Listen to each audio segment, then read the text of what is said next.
Good evening आप सभी को। एक बार फिर से आप लोगों का स्वागत है मेरे यूट्यूब चैनल गया जीएस पर। और ये आज जो हमारा जो क्लास है वो है सेट प्रैक्टिस हम लोग करेंगे। सेट प्रैक्टिस कुछ क्वेश्चन है, 10 क्वेश्चन हम लोग उसको सॉल्व करेंगे। पहला प्रश्न है कि प्रस्तावना संविधान सभा में कब प्रस्तुत किया गया था। प्रस्तावना आपको मालूम होगा कि हमारा जो संविधान है उसमें एक चीज है उद्देशिका, जिसको हम लोग अंग्रेजी में प्रियम्बल कहते हैं। अंग्रेजी में हम लोग उसको कहते हैं प्रियम्बल। ठीक है, तो ये जो प्रियम्बल है वो इससे कई तरह के क्वेश्चन इसमें आते हैं कि हमारा जो प्रियम्बल है उसका जो पूरा एक एक वर्ड जो है उसको एक्सप्लेन करना होता है, एक एक चीज उसमें से आएगा। खैर, पहला जो मेरा प्रश्न है यहाँ पर उस पर हम बात करेंगे और ये काफी लंबा होगा। इसके ऊपर प्रस्तावना के ऊपर क्वेश्चन, इसके ऊपर डिटेल में सिर्फ प्रस्तावना पर ही एक वीडियो बनाया जाएगा, उस पर देखेंगे। तो प्रस्तावना संविधान सभा में कब प्रस्तुत किया गया था, तो ये 13 दिसंबर 1946 को प्रस्तुत किया गया था। अगर पूछा जाएगा किसके द्वारा, तो किसके द्वारा अगर पूछा जाएगा तो जवाहरलाल नेहरू के द्वारा, है ना। तो या तो ऐसे पूछेगा किसके द्वारा, या ऐसे क्वेश्चन पलट सकता है कि प्रस्तावना के अध्यक्ष जो थे, प्रस्तावना समिति के जो अध्यक्ष थे वो कौन थे, तो भी उसका जवाब क्या होगा, जवाहरलाल नेहरू। प्रश्न को बदला जाता है तो ध्यान रखेंगे। इसी ऑप्शन में से और भी कई, ये जो ऑप्शन है कई तरह के उत्तर इसमें दिए जा सकते हैं कि प्रस्तुत तो किया गया था, कहाँ किया गया था, तो संविधान सभा में प्रस्तुत किया गया था। और प्रस्तुत करने के कितने दिनों बाद, यानी कब जो है सो प्रस्तावना को पारित किया गया था, पास किया गया था, तो ये 22 जनवरी 1947 को पास किया गया था, पारित किया गया था। ये तो आपको मालूम होगा। ये ऑप्शन क्या है, ये संविधान सभा का प्रथम बैठक का उत्तर है कि संविधान सभा के प्रथम बैठक कब हुआ था, तो 9 दिसंबर 1946 को। और 11 दिसंबर 1946 को क्या हुआ था, तो इस दिन हमारे जो प्रथम राष्ट्रपति डॉक्टर राजेंद्र प्रसाद जो थे, तो राजेंद्र प्रसाद को संविधान सभा का स्थायी अध्यक्ष बनाया गया था। ये चारों ऑप्शन आपको क्लियर हो गए होंगे।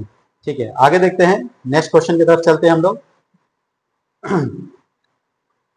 नेक्स्ट क्वेश्चन है कि किस राजलेख के द्वारा अंग्रेजों ने ईसाई मिशनरियों को पहली बार भारत में धार्मिक प्रचार प्रसार की अनुमति दी थी, है ना। यहाँ पर ईसाई मिशनरी का मतलब क्या होता है, ईसाई मिशनरी का मतलब ये हुआ कि जो ईसाई धर्मगुरु थे या उनका जो अपना एक मिशनरी एक समिति होता है, वो दूसरे जगह पर जाकर, एक स्थान से दूसरे स्थान जाकर ईसाई धर्म का प्रचार प्रसार करते हैं। तो उसी में पूछा जा रहा है कि इनको जो धार्मिक प्रचार प्रसार करने की जो अनुमति दी गई थी वो कब दी गई थी, या किस राजलेख के द्वारा, किस चार्टर के द्वारा दी गई थी, तो ये 1813 के राजलेख के द्वारा दी गई थी। और 1813 से एक और बहुत ही चर्चित प्रश्न किया जाता है, वो ये है कि जो पहली बार अंग्रेजों ने शिक्षा के लिए 1 लाख रुपए कौन से राजलेख के द्वारा दिया था, तो उसका भी उत्तर क्या होगा, ये 1813 ही होगा। ठीक है, उसके बाद देखेंगे, नेक्स्ट क्वेश्चन की तरफ चलते हैं। नेक्स्ट क्वेश्चन है कि किस अधिनियम के द्वारा प्रांत को अंग्रेजी में प्रोविंस बोलते हैं, मतलब आज का जो हमारा स्टेट है, तो आजादी के पहले हम उसको प्रांत कहते थे, है ना। में द्वैध शासन यानी अंग्रेजी में इसको डायरकी कहा जाता है। तो द्वैध शासन जो लागू किया गया था वो किस अधिनियम के द्वारा किया गया था, तो 1919 के अधिनियम के द्वारा किया गया था। और यहाँ पर एक और प्रश्न आपको पूछा जा सकता है कि ये तो प्रांतों में द्वैध शासन आपको किया गया था ना, द्वैध शासन प्रांतों में किया गया था, लेकिन अगर ये पूछ दे कि केंद्र में द्वैध शासन किस अधिनियम के द्वारा किया गया था, तब उसका उत्तर होगा 1935।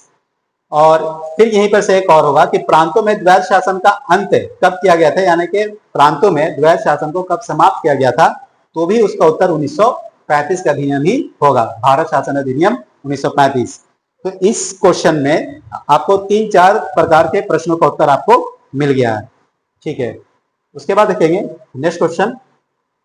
अगला जो प्रश्न है हमारा वो है कि किस अधिनियम के द्वारा पहली बार महिलाओं को मत देने का अधिकार दिया गया था। यहाँ पर मत का मतलब है वोट से, है ना। यहाँ पर मत का मतलब क्या है, वोट देने का अधिकार। तो पहली बार महिलाओं को जो वोट देने का अधिकार जो दिया गया था वो भी 1919 के अधिनियम के ही द्वारा दिया गया था। नेक्स्ट क्वेश्चन देखेंगे, कह रहा है कि किस गवर्नर जनरल या वायसराय ने विभागीय प्रणाली की शुरुआत की थी, है ना। फिर देखेंगे क्वेश्चन क्या कर रहा है क्वेश्चन कर रहा है कि किस गवर्नर जनरल या वायसराय ने विभागीय प्रणाली आरंभ की थी। विभागीय प्रणाली को हम लोग इंग्लिश में विभागीय प्रणाली को जो है आप ऐसा समझ लीजिए कि एक तरह से ये जो मंत्रालय देने की शुरुआत है ना, मंत्रालय जो आज की डेट में हमारा कई सारा मंत्रालय होता है, रेल मंत्रालय, शिक्षा मंत्रालय और विभिन्न प्रकार के जो मंत्रालय होते हैं, तो जो मंत्री, जो उनका जो परिषद था, गवर्नर काउंसिल का जो परिषद था, उसमें जो लोग थे, जो सदस्य मेंबर थे, उनको इंडिविजुअली एक एक काम दिया गया। जैसे किसी को कोई मंत्री, शिक्षा मंत्री बना दिया गया, किसी को कृषि मंत्री बना दिया गया हो। तो इसी सिस्टम को हम लोग क्या बोलते हैं, विभागीय प्रणाली कहते हैं।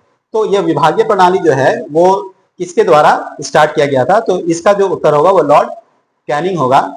और अगर ये पूछ दिया जाएगा कि ये जो विभागीय प्रणाली किस अधिनियम के द्वारा स्टार्ट किया गया था, आरंभ किया गया था, तो 1861 के अधिनियम के द्वारा किया गया था। इसे अंग्रेजी में हम लोग बोलते हैं पोर्टफोलियो सिस्टम। पोर्टफोलियो सिस्टम, ये टी है, पोर्टफोलियो सिस्टम, है ना। कब शुरू किया गया था, तो 1861 के अधिनियम के द्वारा स्टार्ट किया था लॉर्ड कैनिंग के समय में। लॉर्ड कैनिंग इस समय क्या हो गया था, वायसराय हो गया था। नेक्स्ट क्वेश्चन देखेंगे। अगला जो प्रश्न है वो ये है कि शिवाजी का राज्याभिषेक कब किया गया था। तो शिवाजी का जो अभिषेक है, राज्याभिषेक, यानी कि उसको जो सत्ता दिया गया, वो 16 जून 1674 को रायगढ़ के किले में, ये याद रखेंगे, रायगढ़ के किले में, कहा, तो महाराष्ट्र में दिया गया था। अभी शिवाजी बहुत चर्चा में चल रहे हैं, इसलिए इस प्रश्न को भी याद रखेंगे। और अगले प्रश्न की तरफ हम लोग चलते हैं और देखेंगे कि नेक्स्ट क्वेश्चन है कि जालियांवाला हत्याकांड के जांच के लिए कौन सी समिति बनाई गई थी। तो इस समिति जो बना था वो हंटर समिति बनी थी, है ना, इसके जांच के लिए। और ये जो जालियांवाला बाग हत्याकांड हुआ था वो हुआ था 13 अप्रैल 1999 को ये घटना हुई थी। नेक्स्ट क्वेश्चन देखेंगे। जो अगला प्रश्न है हमारा वो ये है कि 8 अगस्त 1940 को अगस्त प्रस्ताव किसने प्रस्तुत किया था। तो ये जो उस समय जो वायसराय थे, उस समय के जो व्यक्ति थे वो थे लॉर्ड लिथगो। तो लॉर्ड लिथगो ही जो थे, उन्होंने क्या किया था कि अगस्त प्रस्ताव प्रस्तुत किया था। ठीक है, क्या था ये, असल में जब 1939 में सेकेंड वर्ल्ड वॉर जो हुआ था, तो जो वायसराय यानी कि लिथगो था, उन्होंने क्या किया कि भारत को भी सेकेंड वर्ल्ड वॉर में उसमें इन्वॉल्व कर दिया। और ये तर्क दिया कि भारतीय लोग भी जो है वो क्या है कि इस युद्ध में मतलब वो रेडी है ना, भारतीय लोग भी जो है वो एग्री इस बात के लिए कि हम लोग को भी पार्टिसिपेट करना चाहिए। तो इस वजह से क्या हुआ था कि जो कांग्रेस की जो सरकार थी, जो विभिन्न प्रांतों में जो उनकी सरकार चली थी, तो 8 प्रांतों में लगभग उनकी सरकार चली थी, तो उन लोगों ने क्या किया, त्याग पत्र दे दिया था, जिससे संवैधानिक संकट पैदा हो गया था। तो इसके वजह से क्या हुआ था कि प्रशासन करने में काफी मुश्किल पैदा हो रही थी, काफी दिक्कतें हो रही थी। इस वजह से लॉर्ड लिथगो जो था वो कांग्रेस को समझाने की कोशिश कर रहा था कि जो है सो अपना प्रपोजल दे रहा, सफाई दे रहा। तो वो किसके द्वारा दिया, अगस्त प्रस्ताव के द्वारा दिया गया था 8 अगस्त 1940 को। नेक्स्ट क्वेश्चन देखेंगे। जो अगला प्रश्न है हमारा वो ये है कि व्यक्तिगत सत्याग्रह कब आरंभ किया गया था, है ना। तो देखिए अब इसी कहानी को आगे बढ़ाएंगे कि जब भारतीयों को के बिना इजाजत के उसको सेकंड वर्ल्ड वॉर में जब शामिल कर लिया गया था, तो उससे गांधी जी काफी नाराज हुए थे और उस समय ये लोग आंदोलनकारी हो गए थे। तो अंग्रेजी जो थे वो उन्होंने क्या किया, सारे बड़े नेताओं को जेल में डालना शुरू कर दिया था। तो गांधी जी ने कहा कि कोई बात नहीं, ऐसा कोई जरूरी नहीं है कि हमारा आंदोलन केवल बड़े नेताओं के होने से ही चलेगा। हर व्यक्ति अपने आप में क्या है कि एक नेता है। इसलिए उन्होंने आह्वान किया, उन्होंने कॉल किया, लोगों को बोला कि आप अपने खुद के नेता, आप लोग खुद जो है अपना अपना रिवॉल्यूशन आंदोलन चलाइए। तो ये जो आंदोलन था, वो ये जो गांधी जी का घोषणा था वो कहां से जारी किया गया था, तो ये जारी किया गया था पवनार आश्रम से।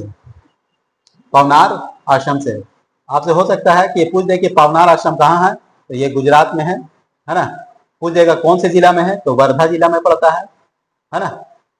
तो ये जो इसका उत्तर है इस प्रश्न का वो है 17 अक्टूबर 1940। और ये व्यक्तिगत सत्याग्रह जो है, इससे और जो प्रश्न किए जाते हैं वो कई बार किया जा चुका है, बीपीएससी में भी किया जा चुका है कि एक तो क्वेश्चन होता है कि प्रथम सत्याग्रही कौन थे, तो विनोबा भावे थे, विनोबा भावे। और दूसरे जो सत्याग्रही थे वो थे जवाहरलाल नेहरू थे। तीसरे जो सत्याग्रही थे जो कि बीपीएससी ने पूछा था वो थे ब्रह्मदत्त। ठीक है, तीसरे जो सत्याग्रही थे व्यक्तिगत सत्याग्रही वो कौन थे, ब्रह्मदत्त। नेक्स्ट क्वेश्चन देखेंगे हम लोग, वो है अफ्रीका का सर्वोच्च शिखर निम्न में कौन है। तो इसमें जो भी आप देख रहे हैं, असल में ये जो एटलस है ये भी आपका अफ्रीका में ही पड़ता है, north Africa, north south Africa में पड़ता है ना। मतलब कि ये टच कर जाएगा आपको भूमध्य सागर की तरफ। और असल में इसका जो उत्तर है वो है किलिमंजारो, आल्प्स आपका यूरोप में पड़ेगा। ब्लैक माउंटेन असल में ब्लैक माउंटेन जो है वो कोई माउंटेन नहीं है बल्कि ये एक फॉरेस्ट है। आपको नाम से धोखा हो जाएगा black mountain, but black mountain is not the mountain, it's a forest. तो इस तरह से आज हमने 10 क्वेश्चन देखा और इस 10 क्वेश्चन में कुछ नहीं तो कम से कम आपको 35 से 40 प्रश्नों का उत्तर मिल गया होगा। इस तरह से आगे भी हम लोग देखेंगे। धन्यवाद।